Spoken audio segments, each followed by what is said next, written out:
Welcome to Fat Chicks on Top. This podcast contains frank discussions about the body, sexuality, and occasionally uses swear words, which may not be appropriate for people under the age of 18. This podcast also uses facts, statistics, and mathematics, which may not be appropriate for liberal arts majors. And this podcast relies on science and reality, which may not be appropriate for evangelicals.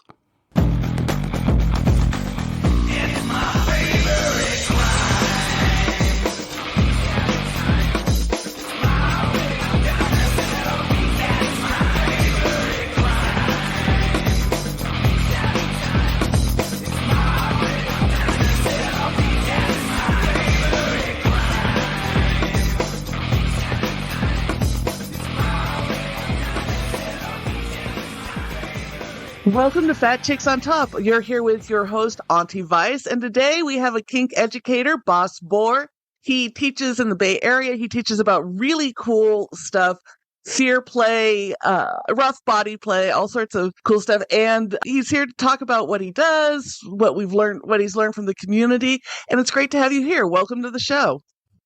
Thank you very much. I'm very excited to be on. I think this is my first podcast about kink stuff, and I've always wanted to do one. So yeah, thank you for having me.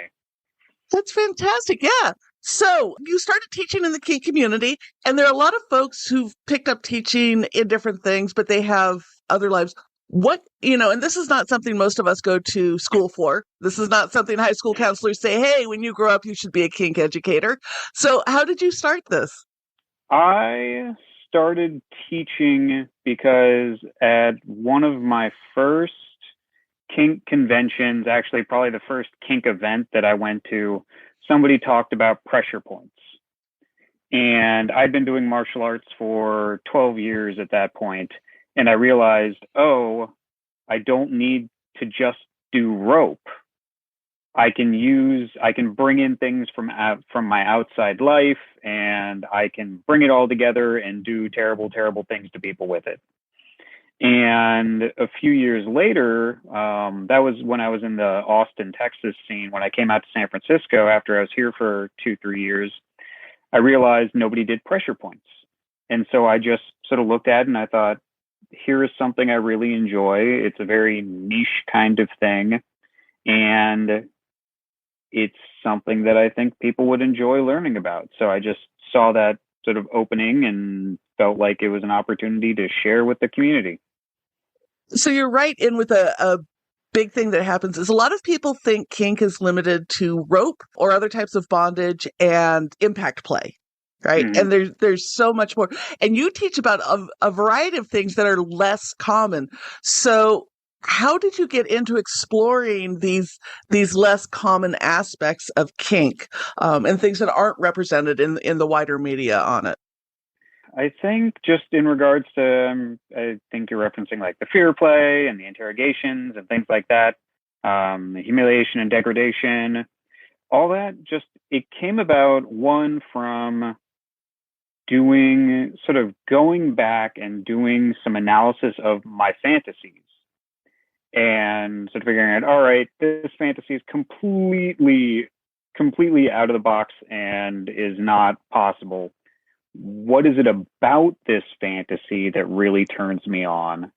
And then it was also just looking at the scenes that I was doing and what components were there that weren't necessarily overt. So it was like, oh yeah, I'm doing this, I'm doing knife play, and then realizing it's not, while I do love knives and I have a collection, it's not about the knife. It was about the fear reaction I was getting. So that's what sort of brought me to exploring those different kinds of mental, sadism aspects. And what is it about the fear aspect of it that's the turn on? Because most people like to avoid being scared, right? Most folks don't seek out humiliation. You and I are in the subset that is like, I'm like, oh yeah, call me all those dirty little nasty things and scare the shit out of me during a scene, and it's the hottest thing ever. And so how do you go about introducing partners to this? Because this is not, it's like, hey babe, I want to put a knife up to your throat and call you nasty things, because not everybody's like, sounds like an afternoon to me. How do you introduce people to it? It's funny because I guess at this point I have a little bit of a reputation in the Bay Area scene. So people, when they engage with me, find out either from me or from others that I like that kind of thing, and I'm very out there with, here are the things that I'm into. So people who I talk to are already curious, and it's something that, particularly in regards to like fear play, let's say, that's something that I'm very upfront with people to say, this is something I want in a scene we do. I'm not really just a physical sadist. So there's always, even from the beginning, a aspect of the emotional play. As far as, I think one of the things is that so many people, degradation, humiliation, it's almost sort of a starter point for them in the fantasies they have. So bringing it up isn't usually something like, oh, here's this thing that's never occurred to you. It's more like, hey, remember years ago when you first started fantasizing about things and you had these little bits of humiliation? Want to play with that? So I know it from the submissive side, right? And what turns me on, and fear and sex are very closely related for most people. But you come at it from the dominant, from the top side. What's the exciting part about scaring somebody for you? Oh man. So I identify as a dominant. That's my little moniker thing or whatever on FetLife. And it's not that I feel like I need to have a submissive to fully realize who I am. It's just that all my kink, all my fetish boils down to power. And there is just something intensely powerful about somebody being afraid of you. And the way that I like to do it, I don't want them focused on whatever toy I have in hand. I don't want them, even with a knife, I don't want them afraid of the knife. I want them afraid of the crazy look in my eye and the way my hand is shaking a little bit. And so I want them afraid of me, because that's just kind of, it's like, yes, I'm inducing this sort of, like you said, like people don't normally seek this out. This is an unpleasant sensation. Like, I am inducing this intensely unpleasant sensation in you just by standing here sometimes. And with fear, there's got to be the psychological dynamic, right? Most of us don't look at a paddle or a knife or anything and have that emotional reaction, Mm-hmm. right? There's phobias, and I've talked to a number of doms who use like spiders and stuff, which for me, I have a very visceral reaction, and I'm like, I'm not even coming over to your house because you got tanks full of tarantulas, and that's beyond me. But there's that visceral reaction, and then there's the psychological stuff. So when you're working with a partner or you're teaching people how to work with fear play, how do you tap into that psychological space in a safe way? Because it has to start from a point of consent and negotiation and some feeling of safety. So how do you balance that with scaring somebody during a scene? That is definitely one thing I hit on in the class, is that really the fear boils down to trust. And one of the major points is that the container you create, it has to be very clear to the person, to the bottom, that the container you are creating, the scene, the space you are creating, is safe, except maybe in the ways that the top is controlling. So, knife play is an easy fallback one. It's like, nothing is going to disrupt or distract the top or anything like that. The only thing is, how much has the top made the bottom question their trustworthiness? So Obviously, the top knows that they are trustworthy and they're not going to stab the bottom. But it's all about creating that question. And it's sort of, like I said, that sort of wild look in your eyes. You can go so far as to have, there's an empty medication bottle on your counter in the bathroom. And you just casually mention to the bottom, oh, by the way, I'm off my meds today, but it should be fine. I haven't tried that one yet, but I definitely want to. So yeah, it's all about that trust, and yeah, it's that part of it is that cognitive dissonance of the bottom. Yes, I trust you, but also I don't. So it is all about that tightrope walk, that balancing act, and that's another part of the fun of it. And with fear play and humiliation play, again, it's that relationship, it's that dynamic Mm-hmm. that the top and the bottom have that's important to it. So one of the things that goes into maintaining that is aftercare. Mm-hmm. And a lot of people will talk about the importance of aftercare, but leave it nebulous as to what that is. Oh, you may need to be cuddled, you may need to be told everything's okay, and they leave it at that. But aftercare, especially with these more intense scenes, have to involve a lot more. Mm-hmm. So where do you start with negotiating and figuring out what somebody needs after something that's this intense? A big part of that, one thing about creating that container, all that, I talk about it in all my classes, is actually just bookending the scene. So really making it clear to the person when they are, quote unquote, not safe, and when they are safe from whatever thing you're doing, so that then you can switch into aftercare mode. And then I have a long negotiation template, and it involves a lot of those questions about, what do you need as far as aftercare, but also there's things about trauma triggers.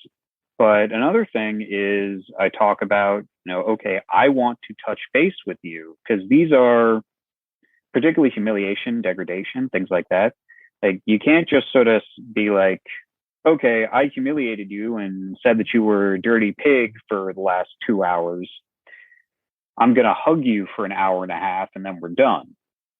Like, you've got to rebuild what's been kind of broken, for lack of a better term. So it is a much more involved process, and it's so individual that it's hard to say I do this, this and this, but it is just that maintaining communication for a longer period that really falls into my aftercare for the more intense stuff. Yeah, that rebuilding, again, it's because I participate in humiliation, degradation, fear play from the bottom side. It's not like you're broken in that the dominant, the top, has done something that's irreversible, Mm-hmm. or you're Mm-hmm. really fractured. But it's that emotional side of it that takes a minute Mm-hmm. to come back out of it. And that rebuilding, that retouching base is important. Outside of a scene, then, one of the things I've found, at least in my own play, is that it's that relation outside of the scene that really helps rebuild it. Mm-hmm. So for folks who are looking to do fear play, accumulation, degradation, is this something you could do as pickup play? Fear play is an easier one, I would definitely say, because it's easier to just be like, hey, what sort of things scare you? Hey, that sounds interesting. It's, yeah, what you engage in, if you're just new to somebody, letting them hold a knife to your throat might be outside of the comfort zone, but there are other things you can do that are scary. Humiliation and degradation, it's actually something I'm running into. I'm trying to develop a class, but they're so individual that it's hard to just sort of sit down with somebody, negotiate for 15 minutes and be like, all right, now I'm going to degrade you. And it just ends up being, somebody calling somebody else a dirty pig for 2 hours when the other person is like, oh yeah, I love barnyard animals. Pigs are smart. Yeah. Yeah. Exactly. So humiliation and degradation, I feel like don't fit pickup play, just because I know for me it takes so much negotiation and conversation just to learn about the person enough so that I know what humiliates and degrades them. It's not me projecting, well, I think this should be humiliating. So fear play, I'd say yes. Humiliation, degradation, not so much. One of the reasons I bring this up is now, and a number of my guests have brought this up, is there's this proliferation of people who call themselves dominants. And they'll say they're into humiliation, degradation, fear play, but what they are doing is they're not really familiar with it, and they're masking abuse as BDSM, right? And this is a big issue in our communities. And so how, for folks out there who are looking for these experiences, what are some of the things you'd advise them to look for to screen out bad DOMs and find the good ones? Well, first one is just sort of that kind of cop out answer of vet them. Like go to the community, ask around about people, but that only gets you so far, and sometimes it's not really an option. For me, red flags, it's a more nebulous concept, but it's just, do you feel like they are seeing you? You know, it talked about it with humiliation and degradation. It's such an individual thing. Is the person actually asking questions about what you find humiliating and degrading? Or is the person asking what you are afraid of? Because so much of, from what I've seen, a lot of abuse involves just kind of, they're pushing these ideas and taking out concepts on a person, for lack of a better way of putting it. So feeling like they're actually seeing who the bottom is, I think is another big one. But I sort of go back to also, you know, how present are they in the local community? Other ways to screen it out. So that's part of the problem, is that it's such a challenge.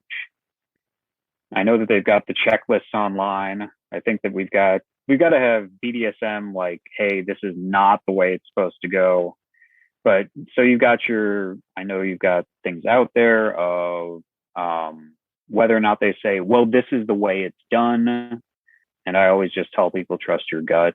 If something like, particularly if you're new and something feels off, don't listen to the person saying, oh no, this is the way it's done, because you're probably right, and you're not missing out on much if you don't do the thing. So, long-winded answer. And we talk about red flags a lot. What would be green flags as a good partner to play with? Oh, green flags. They can talk about their limits with specificity. And I know, like, as a top, a red flag for me is, oh yeah, what are your limits? What boundaries are we working with? And they say, oh no, I don't have any, just do whatever. Oh, this is a problem. Like, all right, let me go get my cigar cutter and let's go to town on your fingers. Like, this is you. Yeah. So that's always a big one. And even somebody who's even a bottom that's talking to the top, like, tops should have an idea of what sort of boundaries they're going into, which can be anything from, I don't really like when people are super mean in a, you know, quote unquote bratting way. So that's always a green flag, obviously being vetted well by other people in the community. Other good green flags. I said that they know their boundaries. They're also able to communicate around what they want. Somebody who can be straightforward and say, this is what I want, without feeling like they're scared of your response. Like, just the straightforward, I want this thing. I'm looking for this thing. That is a good sign to me. That shows experience and clarity. So yeah, that's a definite green sign. Green light, I could say, or green flag. And we talk a lot about bottoms needing aftercare and bottoms having limits. For you, Where does the top come in? Can tops have limits? Do they need aftercare? I mean, as a top, if you've done a fear play scene or a degradation scene, is there something you need afterwards to make sure everything's okay, or is it just focused on the bottom? Oh, there's top aftercare is totally a thing. That is part of my negotiation document is I'm like, by the way, here are the things that I usually need afterward, or we discuss it verbally. In that, for me, it's like cookies, depending on the scene, kind of as I am very, very far from being a service top, but I still like to know that the person had, depending, had a good time, may not be the right terminology, but that they're feeling all right and that they feel like they got what they wanted out of the scene. I like to know that they don't think I'm just some horrific monster and go running to the hills. So, they still think I'm a decent human being.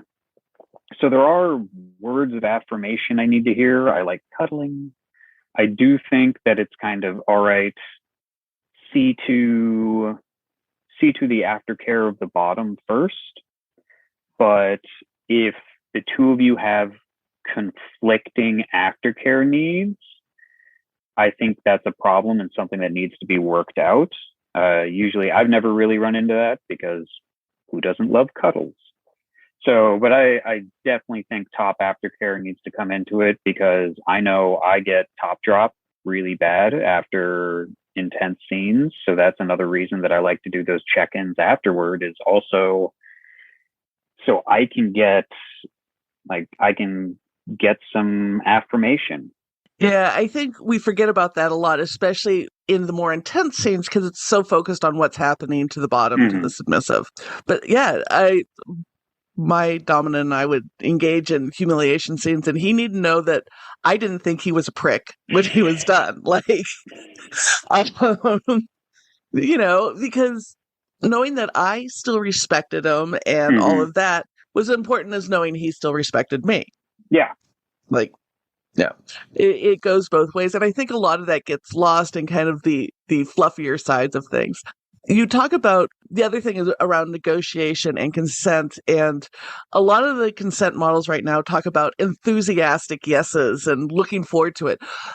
It gets complicated when you're doing fear and degradation and humiliation because it can be hard to say, I am enthusiastically looking forward to being terrified. So this is kind of consent 201 type of stuff. How does consent change and what would signal true consent when what you're doing people may still have some apprehensions about or be afraid of but want to do it?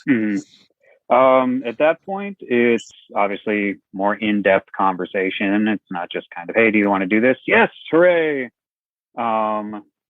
It's picking up on that differentiation between, oh, I'm just doing this thing because I feel external pressure, like, oh, I don't want to disappoint you, so I'll do this thing. Or, oh, I want to show off for you, I'll do this thing. There's that definite vibe when somebody is like, I am, reluctant to do this thing. It is really pushing my boundaries kind of thing, but I want to do that. So that's where that rapport and that conversation comes in, and that if I don't feel like I can trust somebody, then even at that point, enthusiastic consent isn't going to matter. No. And you hit it's that rapport and I think that's one of the things that makes some of the more intense kink fight hookup culture, right? Because hookup culture, you don't even have to know the person's name, anything like, it's more like doing an oil change, like maintenance. Okay, cool, I'm done, and you can go, and we don't need to touch base again. And this really fights it. So for people who start exploring this side of them, do you find people are doing this because they're looking for more of a relationship and more engagement with a partner than just, kind of a one-off fun kink scene? I have done, like, the style of interrogation I do is very intense. It digs really deep into a person's psyche, but it's the same thing with humiliation, all of that. I have done one-off scenes for that, but it's like you talked about with relationships. In that, like I bring up occasionally, the long negotiation template is that I straight up say, play like this is very connecting. What basically we have a conversation about what your relationship intentions are. Like, are you looking to create a DS dynamic between us through this scene or to deepen one? Like, I need to know that. And you need to know that I'm just looking for sort of a one-off intense scene or just play partners. So I think they're awesome for deepening relationships. They're also dangerous for deepening relationships if they're not a relationship you necessarily want to deepen. So I think that, yeah, that relationship conversation, as awkward as it may be, needs to occur before you start diving deep into this stuff, because it's kind of like that. There's that study where on the bridge. Yeah, I figured you'd know that one. Where it's they had a sturdy bridge, and the people and the subjects didn't really think that the person was attracted to them, and then they had this scary bridge, and they were like, "Oh yeah, this person was totally attracted to me." Like, just it's the trauma bonding, for lack of a better way of putting it. Yeah. Yeah, and I think that's something that especially newer players miss when they're getting into this more intense play, is when you engage in this type of intense play, there's a bond that occurs.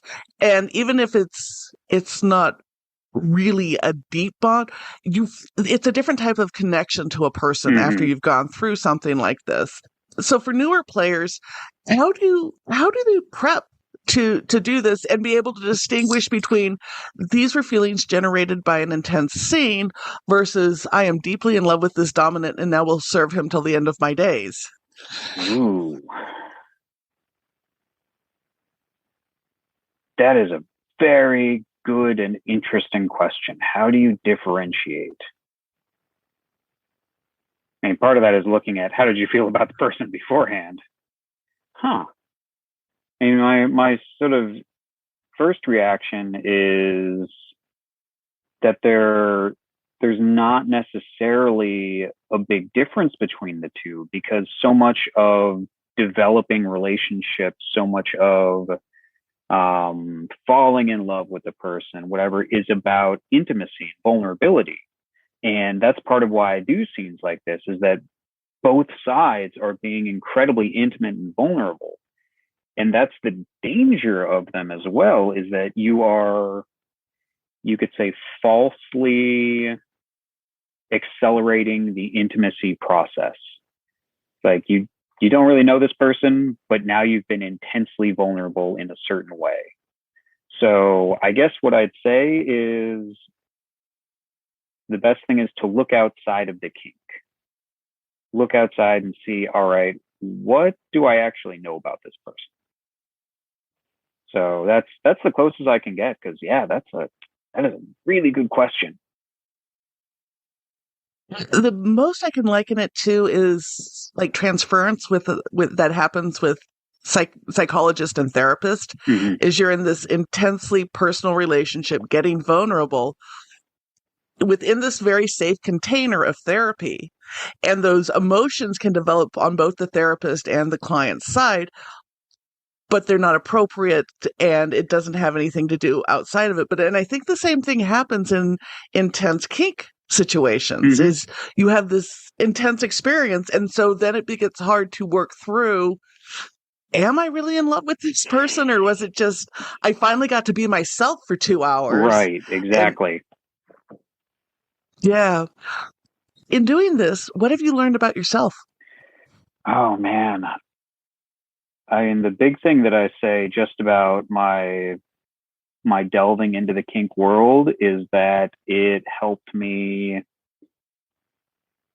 integrate who I am into one whole individual. because coming up, I always had these kind of dark inclinations, and it was always like, oh, those are these dark, this is the dark passenger or whatever. This is this dark thing inside of me, but it's not me. I'm a good person who only wants to help people. And traveling into kink helped me realize without judgments that this is a part of who I am. And having partners that said, you know, no, I want you to humiliate the hell out of me. It's like, oh, I can do this in a way that's okay. So it just became a facet of who I am. And now I can sort of move ahead with pushing my boundaries to find out more about who I am. Because it's always kind of saying, all right, I was socialized to never say to, you know, well, I grew up with, you know, we're not angry, we're just disappointed. And Stefanos and Shay had an amazing edge play class where they used disappointment as a threat. And it blew my mind. So I was like, it never occurred to me to use that word. So now it's like, okay, I can push that boundary. I can tell somebody, you disappointed me. Well, someday I can. I'm still working on that one. Yeah, I grew up in the same type of family, and just the thought of a dominant telling me I'm disappointed in you is more crushing than I think anything else they could tell me. Mm-hmm. Like, yeah, if you've grown up with that, the like, I can feel everything going, oh my God, I'm disappointed in Dom. Like, I am the worst person in the world. Yep. Like, that would break me. That would break me. Yeah. So you talk about how this has allowed you to delve deeper in and kind of assimilate these dark desires into a healthy way. And we had Muir Green on the show from Wicked Grounds, and they talk about developing kind of this iron core. And once you connect that, at least in their experience, then it empowers you in multiple areas of your life. Like once you've connected to that pleasure iron, I'm going to be who I am and I'm fully integrated. Mm-hmm. It then flows out of you in different ways. Was that your experience with it? It did allow me, particularly sort of seeing my power fetish and everything, along with a great therapist, helped me realize where power comes in throughout life. It helped me realize, okay, I really get off on having my boot on somebody's chest and saying terrible things to them because it makes me feel powerful. How does that interaction, you know, with my boss say, okay, and then it's the concept of how much power am I giving this person? Like, am I just sort of, oh, they're hierarchically higher than me, which just means they have power. But having experienced, you know, this other power over somebody, I can sort of look at it and take back the power that I want and just realize, no, this is an exchange. This is not power. So it did help me view life through a different lens. Yeah, I think for folks who really get into this, you do have to understand power in multiple facets. Oh, yeah. And it really does change the way you view things at work. I know for me, working in politics, it was all power dynamics, everything. And what really pissed me off is when it was non-consensual power dynamics. And I think that's one of the hard things about being a kinkster is as you start understanding when you can consensually and non-consensually exchange power, all of a sudden certain things at work become real infuriating. Yes. Yeah. And that was talking about sort of seeing power dynamics also as I've become, I like to think, progressively more socially aware. It's sort of, all right, how are societal power dynamics working in this? Like, what do I need to be aware of as, like, how is my privilege influencing this person's capacity to say no? Just all that kind of stuff. And I'm sure, yeah, the power dynamics. I mean, there's social justice related power dynamics at my job. I can't imagine it like with politics, how that, what sort of messy world that must have been. Yeah. And you touch on understanding societal power dynamics. When you play with a partner, do you discuss those things? If there's racial differences, gender differences, and how those influence your negotiations? Or are you just still, is it kind of consistent between people regardless of race, gender, sexuality, all of that when you negotiate? With my negotiations, I don't explicitly discuss, okay, here's what our societal power dynamics are. How is this influencing things? It's more that I do my best to play with people that I trust are aware of those, and I do everything I can to minimize what I'm a cis white male. I have a lot of privileges and a lot of societal power, for lack of a better way of putting it. And so I do things like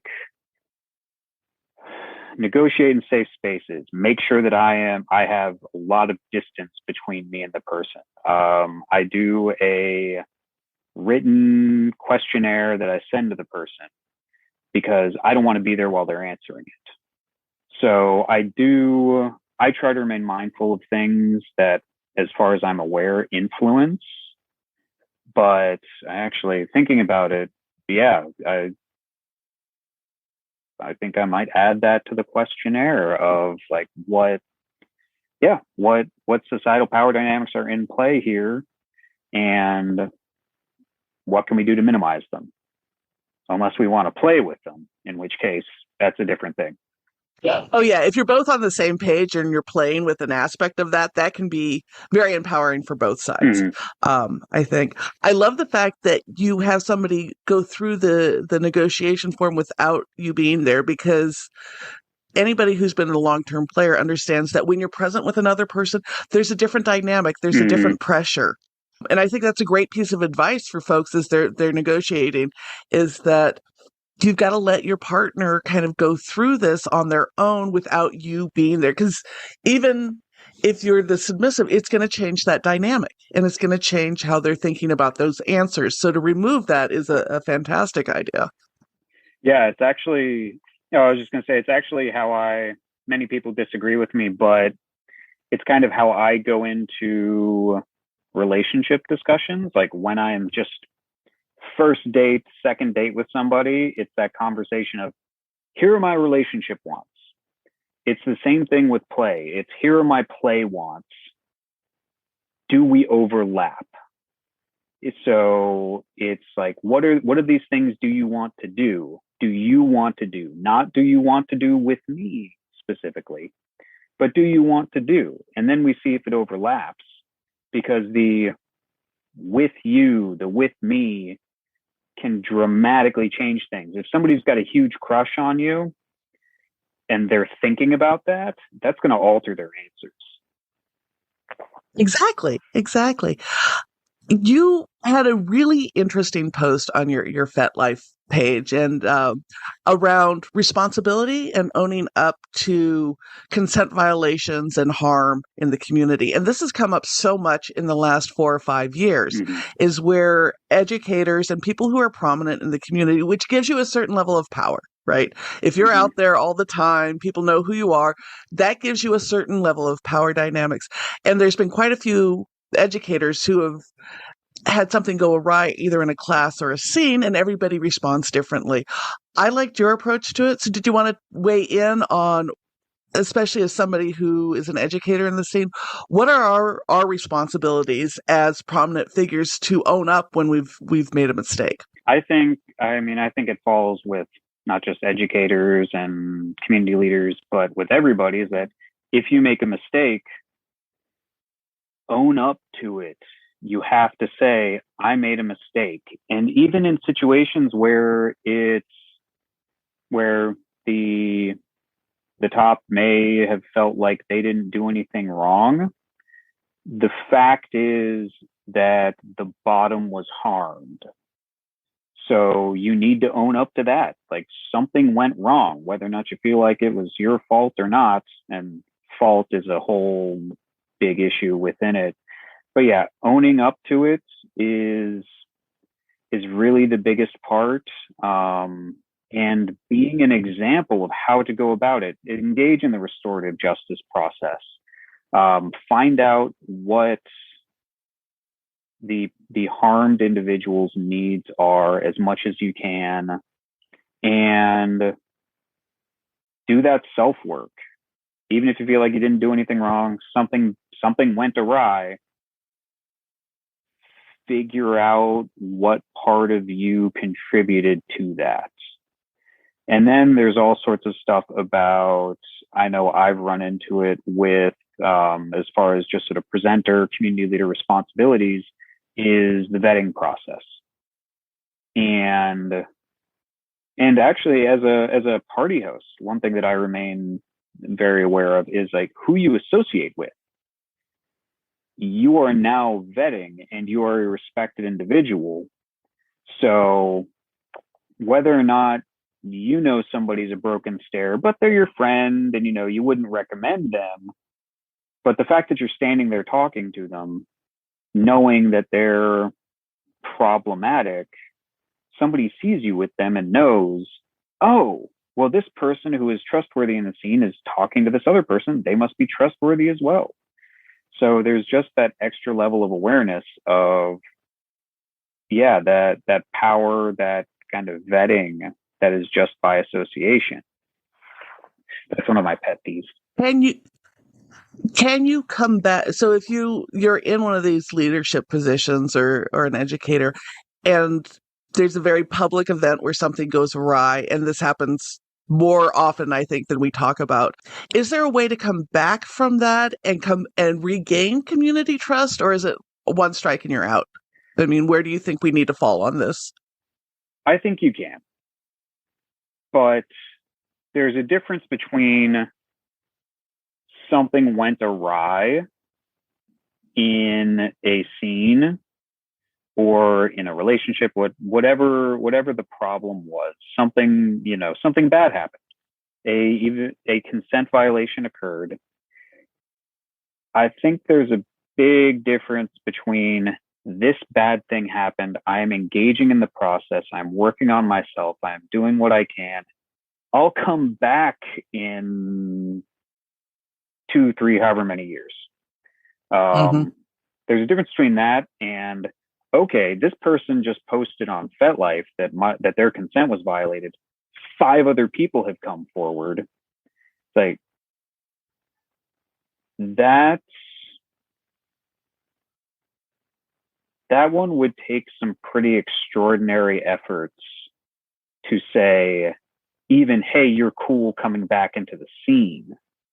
Nevertheless, yes, we will allow you any modicum of power within our community.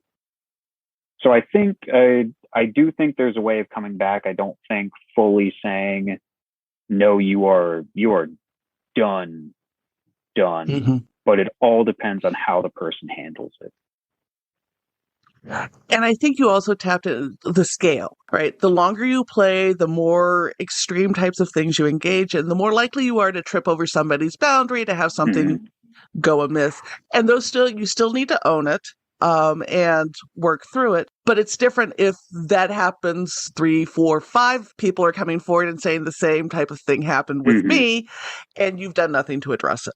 Yes. And I think a big part of that comes from if something, I also don't play with people that I feel like I can't communicate with, that I don't trust to communicate with me. So if you have done something that has harmed your play partner, but they don't feel like they can tell you that it happened, you've now made 2 mistakes. You harmed a person and created an unsafe container afterward. So, Yeah, I feel like, so yes, the problem is compounded if, yeah, you've got multiple events, because realistically you should have created a space for the person where they feel like they can say, yeah, you fucked up. Mm-hmm. You talk about it coming from the top doing harm. Can bottoms do harm? Can submissives do harm in the same? I would definitely say yes. There's always the concept of accidentally doing harm. I talk about in my classes the whole landmine theory. A bottom may say something, do something that just sets off the top in some way, triggers some sort of past emotional trauma. So there's accidental harm, which is sort of different, but I do think it is possible. I've never really had it happen, but like in scene, if you're doing a more conflict oriented sort of humiliation scene, it may be, or in anything, it may be that the bottom, yeah, oversteps, or it may be afterward, not taking care, whatever it is. So I definitely think it's possible for a bottom to cause harm. Yeah, I would agree. I do. It hasn't happened to me personally yet, but I do know a number of instances where bottoms have violated the parameters of consent of what they were supposed to do, or just failed to disclose their limits, their boundaries, and then when they were crossed, instead talking to their dominant, they blow it up on FET. Right, all of a sudden you get this huge FET life post of how this guy is such a dick or whatever, and what it boils down to is the bottom didn't disclose these boundaries and didn't talk to them at the end. And I think I've seen that one too many times to have much sympathy when people don't talk to their partners, because as bad as it may have been, you have to talk, Yeah. right? And that can get real uncomfortable. Yes.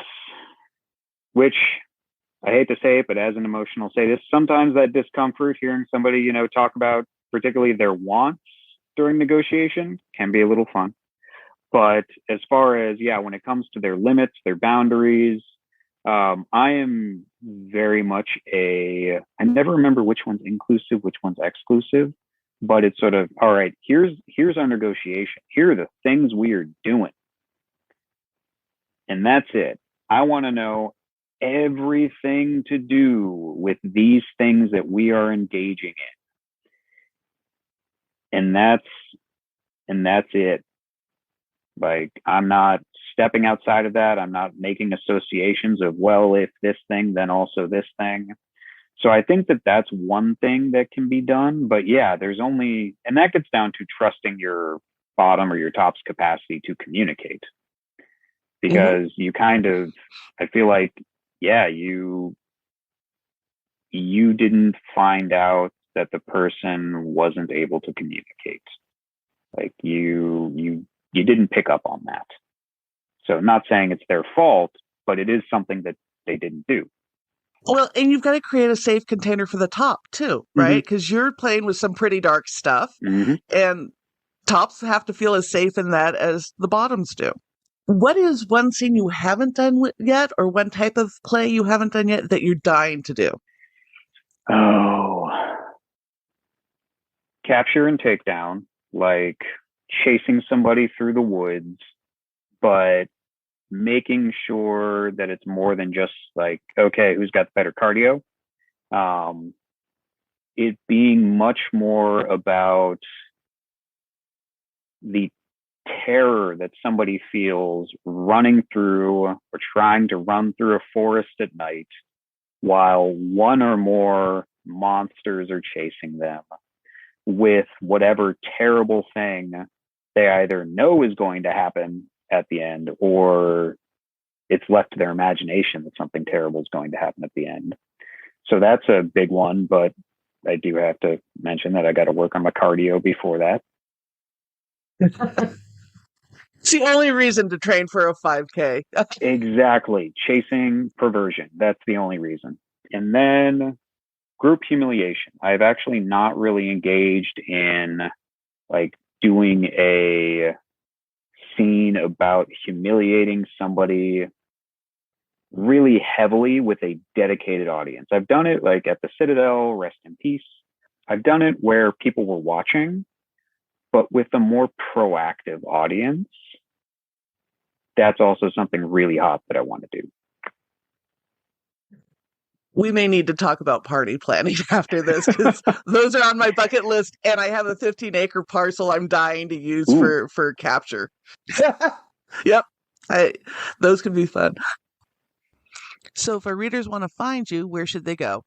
They can find me at www.bossboar.com. That's BOSSBOAR. And then it's also Bossboar on FET. And my email address is iambossboar@gmail.com. Bossboar@gmail.com was already taken, which I was like, who takes that? And besides that, I'm working on getting my Fear Play class up and running through Blackthorn. So I recommend joining which is actually is a picture from Blackthorn, from Sacred Muse, is my background. So I highly recommend, if you're in the Bay Area, checking them out. But yeah, working on getting my Fear Play class going through them. Excellent. We'll have all of those links up for our listeners to find them. I will second getting in touch with Blackthorn. I love them. I've worked with them. I teach with them, and they have a great location.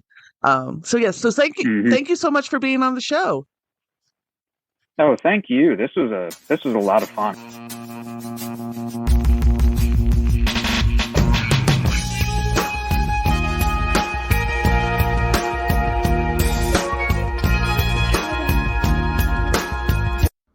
This is your Auntie Vice. If you're looking for some great sex toys, check out thesexshed.com this week and use code Rebecca10 for 10% off any purchases. If you're looking for books and gear, Wicked Grounds is now offering personal shoppers on Wednesday. Contact wickedgrounds.com and work with somebody to find the things that best fit you. Finally, check out loveletterstoaunicorn.com this week. I'm working with a couple of academics on sexuality research. Please consider participating. Thank you.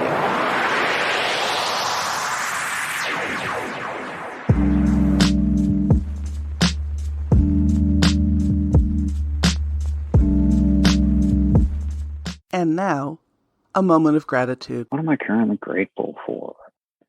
I am grateful for gaining some new hope and direction in life. I've got some things that I'm working on to be able to live life more in line with my passions and what's the word I'm looking for? Just sort of my maxims that I live by. What about you? What are you grateful for?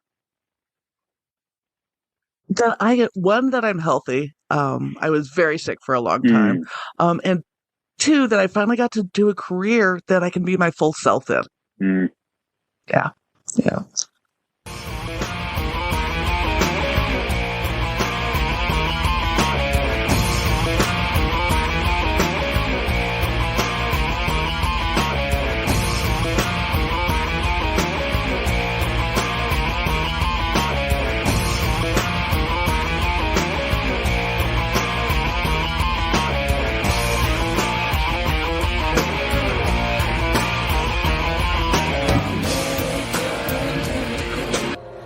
Texas of the world.